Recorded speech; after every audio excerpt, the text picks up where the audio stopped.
Mornings in San Diego, California always began with gentle sunlight. Emily Harrison stood by the kitchen window, her 9-month pregnant belly prominent, gazing at the vibrant purple bougainvillea flowers blooming in the garden. She was experiencing the happiest period of her life. "Good morning, beautiful wife." Hearing her husband Michael's voice from behind, she turned to see him in his perfectly pressed suit as always, smiling with a coffee cup in hand.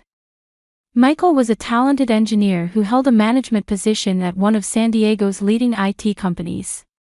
Even after 7 years of marriage, he was still the ideal husband who kissed Emily goodbye every morning and listened to her daily experiences every evening when he returned home. "How's the baby doing?" Michael asked, placing his hand on Emily's belly.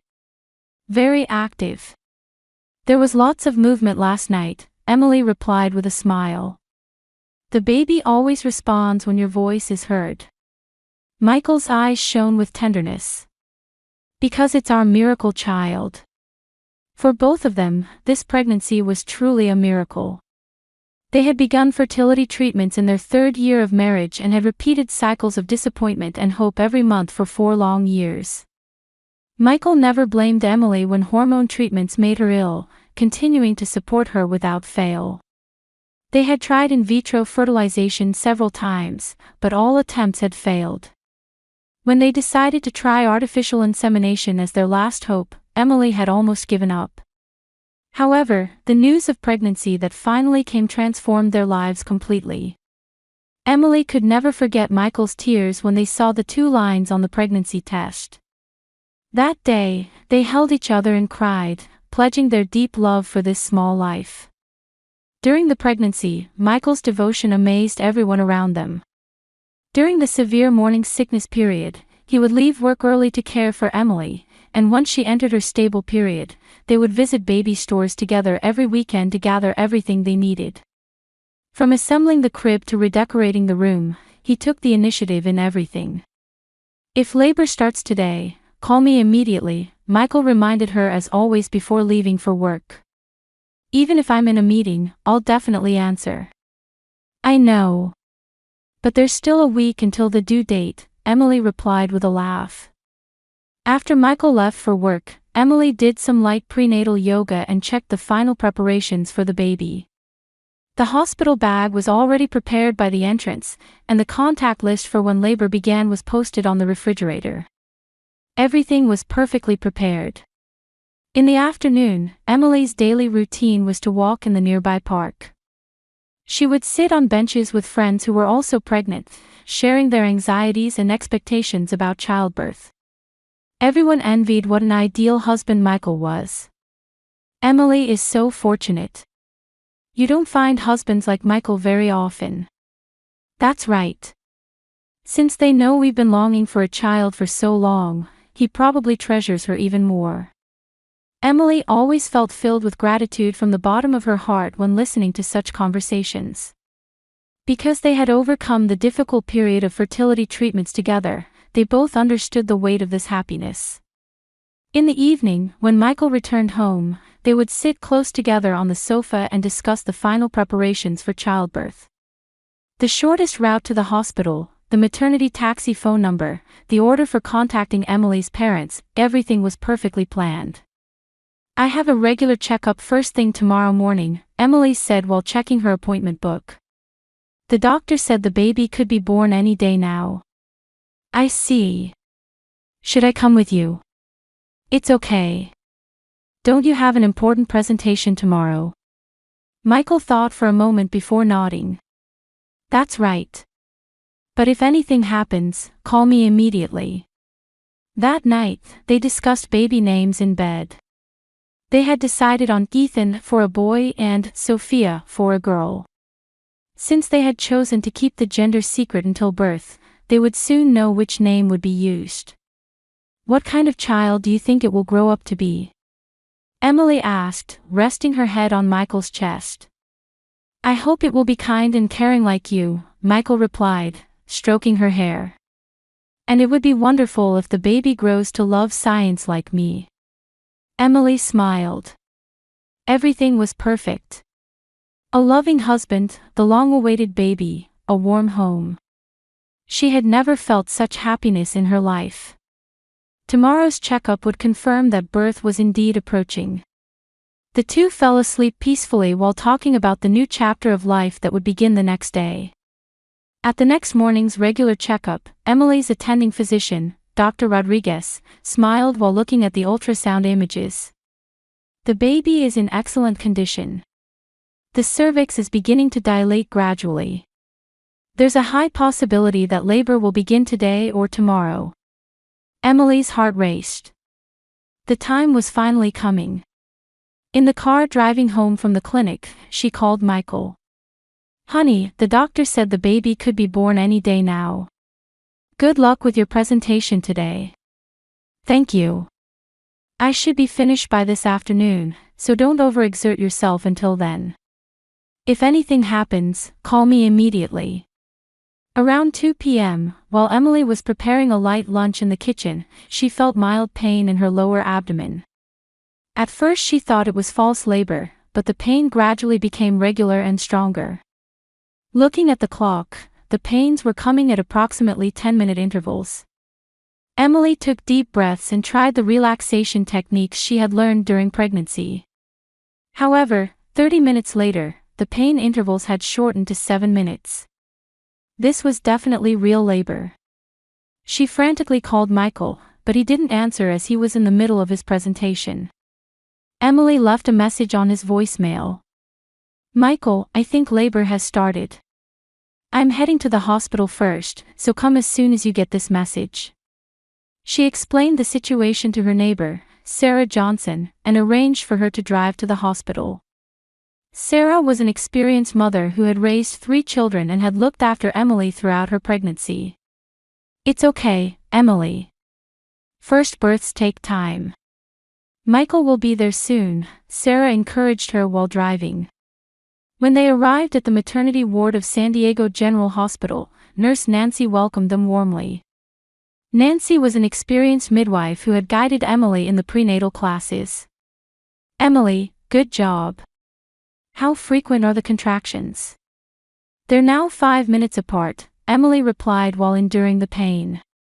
Before being guided to the delivery room, routine procedures and examinations were conducted.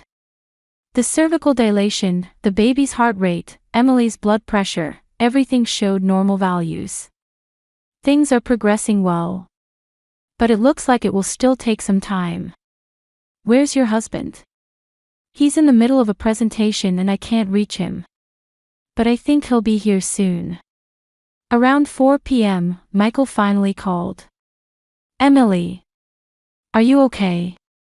"I'm driving there now. I'll be there in 15 minutes. Hearing Michael's voice, Emily shed tears of relief. Fighting labor alone was more difficult than she had imagined. When Michael arrived at the hospital, Emily had already been moved to the main delivery room. He rushed in, sweating profusely, and immediately took Emily's hand. "Sorry I'm late. The presentation ran long and I had turned off my phone." "It's okay. I'm glad you're here." Emily squeezed her husband's hand back firmly. Nancy explained the situation to Michael. "The cervix is 6 centimeters dilated. Things are progressing well, but since this is a first birth, it will probably take several more hours." A long period began from there. With each wave of contractions, Michael held Emily's hand, rubbed her back, and continued offering words of encouragement. "You can do this. I'm here with you. We'll meet our baby soon. Keep going." Supported by her husband's presence, Emily overcame each wave of contractions. Michael showed no signs of fatigue and stayed by Emily's side constantly. He would occasionally wipe the sweat from her forehead or give her ice chips to suck on. After 8 p.m., the contractions became even more frequent and the pain more intense. Emily continued with her breathing techniques while occasionally grimacing in pain. "Just a little more, Emily. I can see the baby is coming down," Nancy encouraged. Michael gently spoke while stroking Emily's hair. "You're amazing. Watching you work so hard makes me love you even more. Around 10 p.m., Dr. Rodriguez appeared in the delivery room. After an internal examination, it was confirmed that the cervix was fully dilated. Now, Emily. This is it. When the next contraction comes, push hard. The final stage on the delivery table began. Emily gripped her husband's hand and pushed with all her strength, following the instructions of the doctor and nurse. Michael stood right beside her head, stroking her sweat-dampened hair while breathing together with her. You can do this. Just a little more. I can see the head. One more time, push hard, Dr. Rodriguez's voice rang out. Emily summoned her last bit of strength. 7 years of marriage, 4 years of fertility treatments, 9 months of pregnancy, and this long labor, everything had been for this moment. Just a little more, Nancy cheered. Tears welled up in Michael's eyes. Emily, you're the strongest woman in the world. Our baby is being born. At 11:23 p.m., the baby's cry finally echoed through the delivery room. Emily looked up at the ceiling, tears streaming down her face from relief and joy. It was the end of a very long journey. Congratulations. It's a healthy baby, Dr. Rodriguez's bright voice could be heard. Emily was exhausted but felt happiness from the bottom of her heart. Michael was also crying while holding his wife's hand. We did it, Emily. Our baby is born. A warm atmosphere filled the delivery room, and the medical staff were also smiling. However, the moment Dr. Rodriguez lifted the baby, the air in the delivery room froze. His hands trembled slightly, and clear confusion appeared on the face of this usually calm and composed doctor. Nurse Nancy also wore a similar expression while exchanging glances with the doctor. Despite her exhaustion, Emily sensitively detected this subtle change. A shadow of anxiety suddenly crept into her heart, which had been wrapped in the pain and relief of childbirth. Doctor. What's wrong? Is the baby okay? Emily's voice was filled with the instinctive worry of a mother. Love for the life she had finally conceived after long fertility treatments was already filling her heart. After a moment's hesitation, Dr. Rodriguez tried to regain his professional composure. However, the furrow in his brow only deepened. Though the baby's cries were strong and healthy, something was clearly different from what he had expected. The baby is healthy. The crying is strong and breathing is normal. Dr. Rodriguez answered while carefully choosing his words. However, his voice contained a slight hesitation. Michael held his wife's hand while carefully observing the doctor's expression. Having worked in the IT industry for many years, he was skilled at reading subtle changes in people's expressions. Something was clearly happening. Doctor, is there some kind of problem? Michael asked. Nancy wrapped the baby in a warm towel while sending a glance to Dr. Rodriguez. Between them was the wordless communication cultivated through years of experience. This kind of situation was a first for them as well. First, let me explain about the baby's health condition, Dr. Rodriguez began in a calm tone. The baby is completely healthy. The weight is appropriate, and all bodily functions are working normally. Emily breathed a sigh of relief. Being healthy was the most important thing. However, the doctor's expression remained clouded. However, Dr. Rodriguez paused. The baby's appearance may require some explanation. Heavy silence pressed down on the delivery room. Emily's heart began beating violently again. Michael's hand gripped hers more tightly. What do you mean? Emily's voice trembled softly. Dr. Rodriguez took a deep breath and tried to find the most appropriate words. In 30 years as an obstetrician, this was the first time he had faced such a situation. The baby's skin color. He chose his words carefully, appears to be different from both parents. Emily's mind went blank. The skin color was different. What did that mean? Both she and Michael were white, and there was no special background in either family lineage. What does that mean? Michael asked instead. Confusion was clearly evident in his voice. Nancy was preparing to show the baby to Emily, but Dr. Rodriguez shook his head slightly. First, the parents needed to be mentally prepared. The baby clearly has African features, Dr. Rodriguez stated frankly. The skin color, hair texture, facial features, everything indicates this. Emily's world collapsed in an instant. African features. That was impossible. Neither her family line nor Michael's had any such background. Isn't that a mistake? Emily asked in confusion. Dr. Rodriguez sadly shook his head. I've delivered thousands of babies over 30 years. There's no mistake. Michael's face turned pale. In his eyes, along with confusion, some other emotion began to dwell. It was a cold light that resembled anger. About the baby. Dr. Rodriguez began to speak again. At that moment, something exploded in Emily's heart. The long-awaited child finally conceived after lengthy fertility treatments. The life she had carefully nurtured for 9 months. However, the reality that this baby had completely different features from them. Various possibilities raced through her mind. A mix-up at the hospital. Medical error. Or was something completely different happening? Please let me see, Emily said in a trembling voice. Nancy slowly turned the baby toward Emily. At that moment, Emily couldn't believe her eyes. Certainly, that small face was beautiful, healthy, and full of vitality. However, the skin color was clearly different from hers and Michael's. How? Emily was at a loss for words. Michael stared at Emily. In his gaze, the loving expression from before was gone.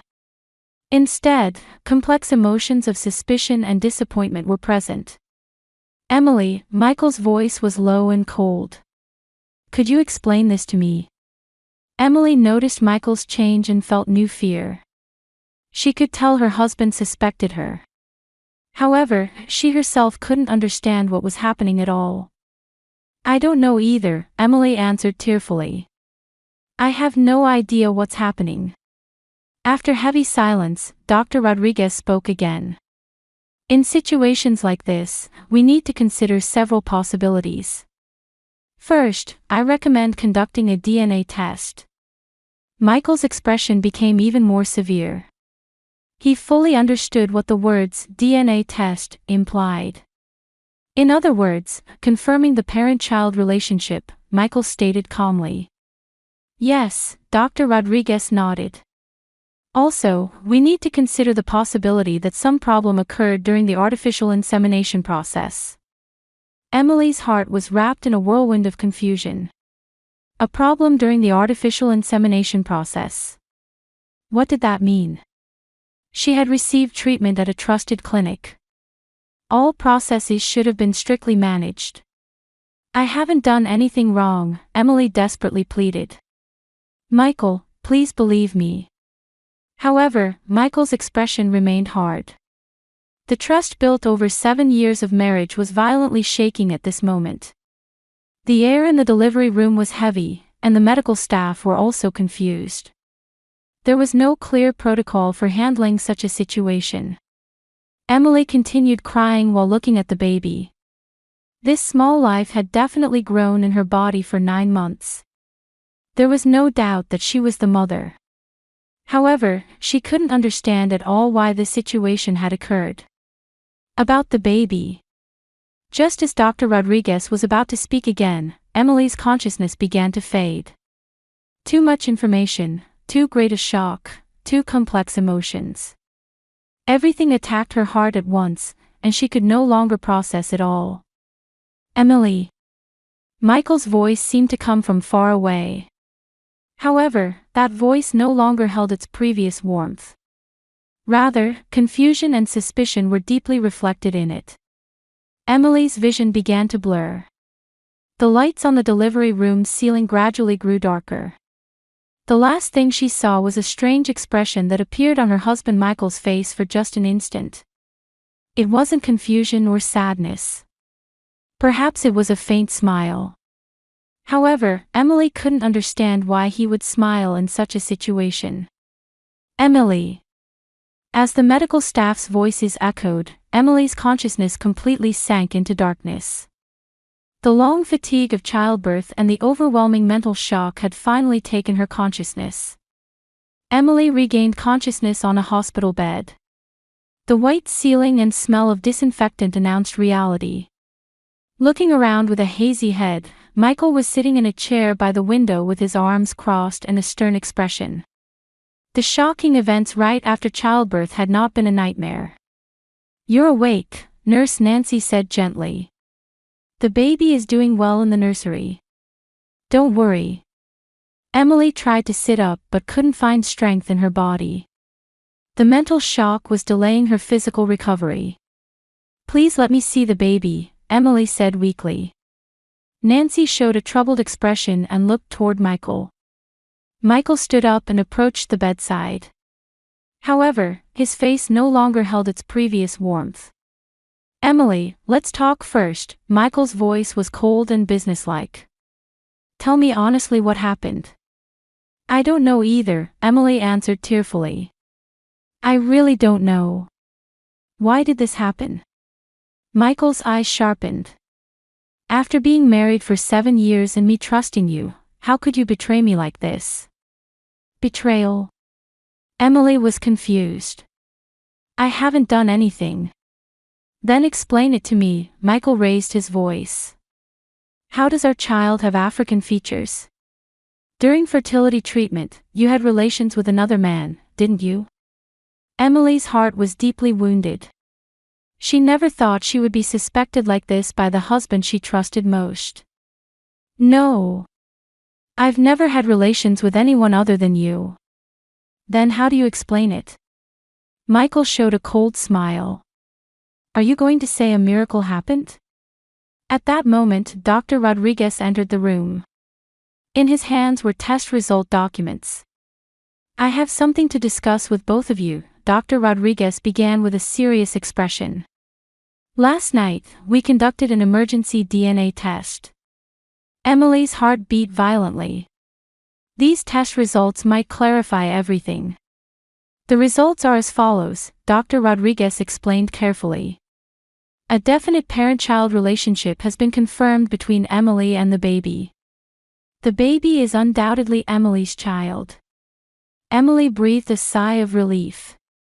At least it was proven that she was the mother. However, Dr. Rodriguez continued, no biological parent-child relationship was found between Michael and the baby. The air in the room froze. Michael's face turned pale, and Emily fell into confusion again. "What does that mean?" Emily asked in a trembling voice. "It means some kind of problem may have occurred during the artificial insemination process," Dr. Rodriguez explained. "There may have been an error in the clinic procedures, or a sperm mix-up may have occurred." Michael suddenly stood up. "So you're saying it's not my child?" "Biologically, that's correct," Dr. Rodriguez answered frankly. Michael's expression changed dramatically. Complex emotions of anger and disappointment appeared on his face. "It's your fault," Michael shouted at Emily. "You chose the fertility clinic, didn't you? This happened because you didn't check properly." Emily was overwhelmed by her husband's intense anger. However, there was something unnatural about Michael's reaction. She couldn't tell if he was really surprised or not. "Michael, I'm a victim too. We went to the clinic together and decided together. I don't understand medical things, so I just left it to you." Michael completely shifted the responsibility to Emily. Dr. Rodriguez intervened. "Both of you, please calm down. Cases like this are extremely rare, but there's a possibility of medical error. We need to inquire with the clinic." Over the following days, Emily focused on recovery in the hospital while desperately trying to uncover the truth. Michael barely came to the hospital, using work as an excuse, and when he did come, he maintained his cold attitude. When she contacted the fertility clinic where she had received treatment, the attending physician Dr. Parker explained with a serious expression. "We have indeed confirmed the records of artificial insemination at our clinic." Dr. Parker chose his words carefully. "The procedures were carried out normally, but we cannot rule out the possibility of some problem in sperm management." "What kind of problem?" Emily asked for details. "There's a possibility that donor sperm from the sperm bank was mixed up with your husband's sperm," Dr. Parker explained apologetically. "We need to investigate the records from that time in detail." Emily was shocked. This meant her baby might have been born from an unknown man's sperm. As the clinic investigation progressed, Emily became increasingly suspicious of Michael's behavior. His anger was certainly understandable, but the way he expressed it was abnormally intense, almost as if he were acting. One night, Emily lay alone in the hospital bed thinking. Michael's reaction, that faint smile right after childbirth, and his current cold attitude. Everything was moving around in her head like puzzle pieces. The next morning, Emily made a decision. She would investigate the truth herself. She needed to proceed with her own investigation without relying on Michael. First, she checked the fertility treatment records in detail again. The treatment schedule, records of Michael's sperm collection, the artificial insemination implementation dates, she organized everything chronologically. Then she noticed an important fact. There was a minute discrepancy in the records of the day Michael provided sperm. There was a difference between the clinic records and what Michael had told her. Emily asked a nurse to request another detailed investigation from the clinic. Then a shocking fact was revealed. Mrs. Harrison, Dr. Parker made a major announcement over the phone. As a result of detailed investigation, we found traces of intentional sperm substitution. Intentional. Emily's voice trembled. Yes. This was not a medical error but possibly done deliberately by someone. We may need to report this to the police. In Emily's mind, all the pieces began slowly combining. 1 week after discharge, Emily received the investigation results from private detective Jennifer Cole, whom she had hired. The contents far exceeded her worst expectations. "Mrs. Harrison, I'm sorry to say this, but this is a planned crime," Jennifer reported in a heavy tone. "Your husband Michael has been having an affair with his secretary, Lisa Chin, for 6 months. And he planned to frame you for adultery so he wouldn't have to pay alimony in a divorce." Emily's hands trembled. The man she believed was her loving husband had been plotting such a cold-blooded plan. Michael bribed a clinic technician and intentionally had African donor sperm used. He arranged it so you would be suspected of having an affair. All the mysteries were solved. Michael's faint smile, his unnatural anger, his cold attitude. Everything had been an act. All the evidence is assembled. Bank transfer records, photos of secret meetings with Lisa, phone records with the clinic technician are all available. Emily cried but felt relief deep in her heart. She wasn't going crazy. Her intuition had been correct. The next day, Emily confronted Michael with her lawyer. When presented with the evidence, Michael finally confessed. "It didn't go according to plan," Michael said defiantly. "I didn't think you'd lose consciousness and immediately start investigating the truth. For 7 years, I loved you," Emily said quietly. "Why did you do something so cruel?" "Love?" Michael sneered. "I was after your inheritance. But you couldn't have children due to infertility, and if I divorced you, I'd have to pay alimony. So I planned to frame you for adultery and steal your assets." Emily was speechless. Their entire married life had been a lie. 1 year later, in a small house along the coast of San Diego, California, Emily held her son Ethan while watching the sunset. The divorce from Michael was finalized, and he had been criminally charged with fraud and medical crimes. With alimony and property division from the company, Emily no longer had financial worries. Ethan's biological father was David Johnson, an African-American university professor. Having registered as a sperm donor, he contacted them when he learned of this incident. He was married with a wife and 2 daughters, but he welcomed Ethan as a family member. Mama, 3-year-old Ethan, who was sitting beside her, reached out his hand. Emily drew her son close and looked into his beautiful eyes. Ethan had grown into an intelligent and kind child. His skin color was certainly different from hers, but that was no problem at all. This child was undoubtedly her son and beloved family. Mama loves Ethan, Emily kissed her son. They regularly interacted with David's family, and Ethan was growing up in a complex but loving extended family. Emily had learned that there were things more important than blood relations. Listening to the sound of the waves, Emily reflected on the past. The nightmare that began with that terrible night of childbirth had ultimately taught her the true meaning of family. Not blood relations, but love creates family bonds. Michael was serving his sentence, but Emily no longer hated him. Rather, through his betrayal, she had been able to find what was truly important. "Today we're going to Uncle David's house," Emily told Ethan. "Hooray! I can play with Sophia and Maya." Ethan clapped his hands happily. Emily smiled. This child might not have a blood-related father, but there were many adults who loved him. That was what true family meant. As the sun set over the ocean, mother and child walked home hand in hand. Their new life was filled with love that transcended blood relations.